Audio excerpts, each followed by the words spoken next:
अस्सलाम वालेकुम everyone and welcome back. So last video में हमने एप्लीकेशन सेटअप के मॉड्यूल को डिस्कस किया था।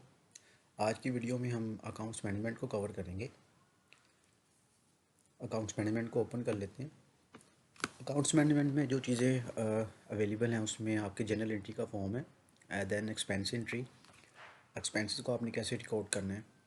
उसके बाद अकाउंटिंग सेटअप में आप अगर इसको ड्रॉप डाउन करें तो इसमें मेन्यू में चार्ट ऑफ अकाउंट्स हैं, टैक्स कोड है। इसी तरह सेल के मेन्यू में sale invoice, sale return, customer की पेमेंट, देन कस्टमर्स हैं, आपके आइटम्स हैं, और कस्टमर की पेमेंट को रिकनसाइल कैसे करना है, उसके लिए पेमेंट रिकनसाइल है। देन फर्दर अगर इसी तरह परचेज़ के मेन्यू को ड्रॉप डाउन किया जाए तो उसमें हमारे पास परचेज़ इनवॉइस है, परचेज़ रिटर्न है, मेक पेमेंट है, वेंडर्स, आइटम्स और पेमेंट रिकनसाइल है। अगर इनकी रिपोर्ट्स की बात करूँ मैं, तो सेल की रिपोर्ट्स में sale by customer, sale by month, sale by item, और कस्टमर की रिपोर्ट में customer ledger, customer closing balance. इसी तरह परचेज़ की रिपोर्ट्स में purchase by vendor, purchase by item, purchase by month है, और वेंडर की रिपोर्ट में वेंडर लेजर और वेंडर क्लोजिंग बैलेंस आपका उनकी रिपोर्ट्स हैं। देन फर्दर इसमें अकाउंट्स की रिपोर्ट्स हैं, आपकी फाइनेंशियल स्टेटमेंट आपने कैसे प्रिपेयर करनी है। उसमें अकाउंट अकाउंट लेजर है, ट्रायल बैलेंस, देन फर्दर आपका प्रॉफिट एंड लॉस स्टेटमेंट और balance sheet, each and everything जो भी अकाउंट्स की रिपोर्ट में आपको मिल जाएगा। सो कोशिश करेंगे कि वन बाय वन इनको डिस्कस कर लिया जाए। अकाउंटिंग के सेटअप में सबसे पहले हमारे पास चार्ट ऑफ अकाउंट्स है। चार्ट ऑफ अकाउंट्स देख लेते हैं। इससे पहले कुछ चीज़ें डिस्कस कर लेते हैं। लेट्स सपोज ये फ़िल्टर का जो ऑप्शन अवेलेबल है, ये आपको हर फॉर्म के ऊपर मिलेगा।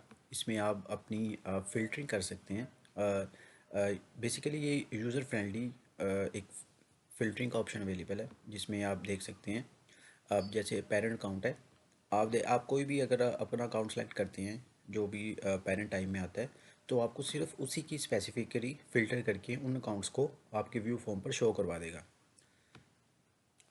इसी तरह हमने कॉलम सेटिंग की बात की थी, वो हर फॉर्म के ऊपर अवेलेबल है। देन आपके पास सर्च बार है। लेट्स सपोज मैं कहता हूँ कि सेल्स के मैंने देखने हैं, तो सेल्स के अकाउंट मेरे पास आ गए हैं, कि सेल रेवेन्यू का अकाउंट आ गया मेरे पास। सो ये जनरल सेटिंग जो आपको हर व्यू फॉर्म के ऊपर मिलेंगी, आप उसको अपनी फ़िल्टर कर सकते हैं, सर्च कर सकते हैं, इजीली आप उसको यूज़ इन में ला सकते हैं। देन किसी भी एक अकाउंट को ओपन कर लेते हैं। लेट्स सपोज में कैश एंड बैंक का मेरा अकाउंट है, इसको मैं ओपन करता हूँ। तो इसमें आप देख सकते हैं, सबसे पहले आप अपना नेम देंगे, अपना पेरेंट अकाउंट सेलेक्ट कर लेंगे, जैसे ही हमारे करंट एसेट में आता है।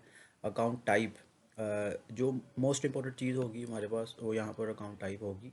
लेट्स सपोज आप कोई भी टाइप अगर रॉन्ग सेलेक्ट कर लेते हैं, तो उसके जो बैलेंसेस हैं वो आपके अफेक्ट जो है वो गलत करेंगे। तो आपने जब भी अगर अकाउंट आपने क्रिएट कर रहे हैं, तो आपने अकाउंट टाइप को मद्देनज़र रखते हुए अपना अकाउंट क्रिएट करना है। इसमें अब हमने इस ग्रुप है कैश एंड बैंक, इसमें फिर फर्दर आपके जो हैं वो कैश एंड बैंक के जो आपके अकाउंट्स आएंगे। लेट्स सपोज ये कैश एंड बैंक है, ये हमारा पेरेंट अकाउंट हो जाएगा, और इसके नीचे जो आपके चाइल्ड जो हैं वो कोई भी अगर आप बैंक या कैश का अकाउंट ओपन करेंगे, पेटी कैश है या कोई भी आपका बैंक का अकाउंट ओपन करेंगे, तो वो आपके एज अ चाइल्ड क्रिएट होंगे।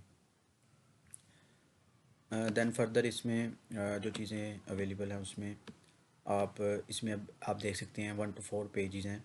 आप लेट्स सपोज पेज नंबर 3 पर जाना चाहते हैं, सिंपली क्लिक करेंगे तो वो आपको पेज 3 पर ले जाएगा। इसी तरह आप चाहते हैं कि मुझे इस व्यू फॉर्म के ऊपर 40 जो है वो अकाउंट एटलीस्ट शो हों, तो ये आपको उसी व्यू फॉर्म के ऊपर 40 जो है वो अकाउंट शो करवा देगा। तो ये जनरल सेटिंग है जो आपको हर व्यू फॉर्म के ऊपर मिलेंगी, जिससे आपका जो सिस्टम है वो यूज़र फ्रेंडली बनता है। देन फर्दर अकाउंटिंग सेटअप में आपके पास टैक्स कोड अवेलेबल है। आपने टैक्स आइटम आपने कैसे क्रिएट करनी है। लेट्स सपोज जो मैंने ये एक अकाउंट क्रिएट किया हुआ है, GST 80% आप रेट दे देंगे, और उसको अकाउंट आपने कौन सा लगाना है उसी अकाउंट को वो हिट करेगा। ये जो टैक्स कोड होगा ये आपके परचेजेस के, सेल्स के फॉर्म के ऊपर आपको अवेलेबल होगा, और ये ऑटो कैलकुलेट होगा। देन फर्दर इसमें सेल के मेन्यू को देख लेते हैं। और हमारे पास यहाँ पर जनरल एंट्री का फॉर्म भी अवेलेबल है और एक्सपेंस एंट्री। सबसे पहले जनरल एंट्री को देखते हैं। जनरल एंट्री में आपने जो भी आपके एक्सपेंसेस आपने रिकॉर्ड करने हैं, कोई भी आपने ट्रांजैक्शन करनी है, जनरल वाउचर आपने अपलोड करने हैं, वो कर सकते हैं।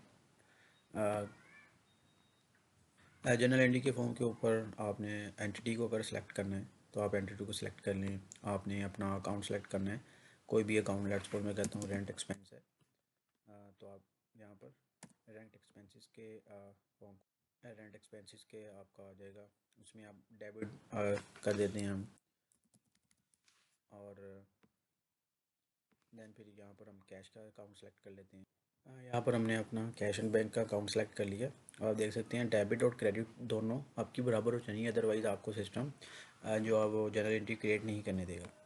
अब सिंपली इंफॉर्मेशन फिल करने के बाद क्रिएट के ऊपर क्लिक करेंगे तो ये आपकी जो है वो जनरल एंट्री क्रिएट हो जाएगी और इसके इफ़ेक्ट्स आपके चले जाएंगे। अगर मैं इसके इफ़ेक्ट्स की बात करूँ तो इसने रेंट एक्सपेंसेस के अकाउंट को जाकर हिट किया, डेबिट हो गया 6000 से, और आपका जो बैंक का अकाउंट होगा आप उसको क्रेडिट कर दिया है 6000 से। एंड फर्दर इसमें एक्सपेंस एंट्री भी इसी तरह है। आप अपना जो है वो कैश एट बैंक का जो अकाउंट होगा वो अपर में सेलेक्ट करेंगे, जैसे यहाँ पर मैंने सेलेक्ट किया है, और नीचे आप अपने एक्सपेंसेस के जो भी अकाउंट्स होंगे वो सिलेक्ट कर लेंगे, जैसे यूटिलिटीज़ एक्सपेंसेस हैं, इंश्योरेंस एक्सपेंस है, मार्केटिंग एक्सपेंस है, सैलरीज एंड वेजेस हैं। तो ये आपके इसके अकाउंट बैलेंस देख लेते हैं। तो इसने 59,500 से उसको डेबिट किया है और 5900 से ही जो भी आपके अकाउंट्स हैं उनको क्रेडिट किया है। इंशाल्लाह नेक्स्ट वीडियो में हम अपने सेल, परचेज़ और इन अकाउंट मैनेजमेंट की रिपोर्ट्स को कवर करेंगे। अल्लाह हाफिज़।